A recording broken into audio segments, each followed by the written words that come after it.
د بهرنیو چارو سرپرست وزیر وایي چې افغانستان له نړۍ سره د تعامل په برخه کې ښه پرمختګونه لري. د بهرنیو چارو سرپرست وزیر ملا امیر خان متقي وایي چې د لوی اختر په ورځو کې په هیواد کې د ډاډمن امنیت سره له بهرنیو هیوادونو لسګونه زره هیوادوال خپل هیواد ته راستانه شوي دي. په زرګونو بلکې په لسهاوو زره مسافر هیوادوال په دې اختر کې کورو ته راغلو. دا خپل د اطمینان نښه ده، دا خپل په دې نظام باندې د اعتماد نښه ده. ښاغلی متقي زیاتوي چې افغانستان له نړۍ سره د تعامل په برخه کې ښه پرمختګ کړی دی. تاسو ولیدل چې له وړکي اختر نه را دې خواته تر لوی اختر پورې کابل د ډېرو زیاتو بهرنیو میلمنو کوربه و. د مختلفو هیوادو د بیلابیلو هیوادو او لویو سازمانو هیاتونه راغلو. په مختلفو برخو کې مجالس درلودل. دا ټول د دې څرګندوینه کوي چې افغانستان اوس له نړۍ سره د تعامل په برخه کې ډېر وړاندې تللی الحمدلله. همچنان در روزهای آینده مجلس دوحه دایر میشه و امارت اسلامی افغانستان را رسما دعوت داده که در این مجلس شرکت بکنه.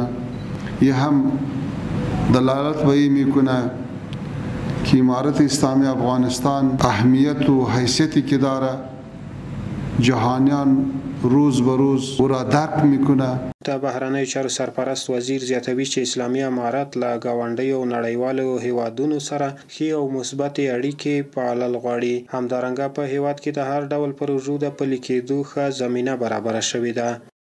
مثل که با کشورهای همسایه و کشورهای منطقه تعلقات خوبی داریم، همچنان با کشورهای غربی با اروپایی و با امریکا هم همینطور تعلقات مثبت می خواهیم. در داخل کشور الحمدلله در پالوی امنیت امسال پروژه های خیلی خوب آغاز شده و آغاز می شود. درباره کار و خدمت برای مردم فرصت های خیلی خوب آماده شده الحمدلله. الله تعالی مهربان ده چې نور هم خشي.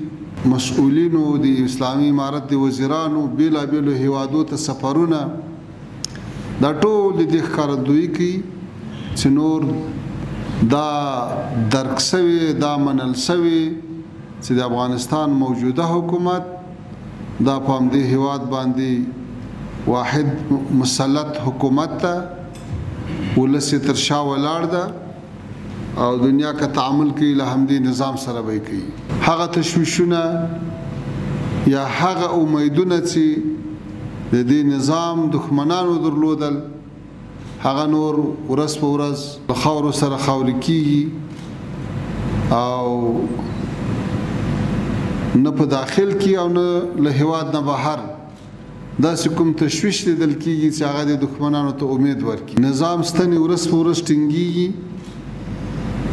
تر ټولو لوی خبره د خوشحالۍ خبره هغه د افغانانو د وحدت خبره ده، هغه د یو له بل سره د ملګرتیا خبره ده، هغه د نظام شاته د درېدو خبره ده او هغه په ټول هیواد کې هر نوع اختلاف و تعصب و سمت پرستی و تنظیم پرستی و قوم پرستی له منځه تلل دي. دا یادونې وړ ده چې اسلامي امارت په تیرو 3 کلونو کې د امنیت ټینګښت او د لویو بنسټیزو پروژو د پلي کېدو په برخه کې ښې لاسته راوړنې لري. د اسلامي امارت مسؤلین وایي چې د بیلابیلو هیوادونو سره یې ښې او مثبتې اقتصادي او سیاسي اړیکې ټینګې شوې دي.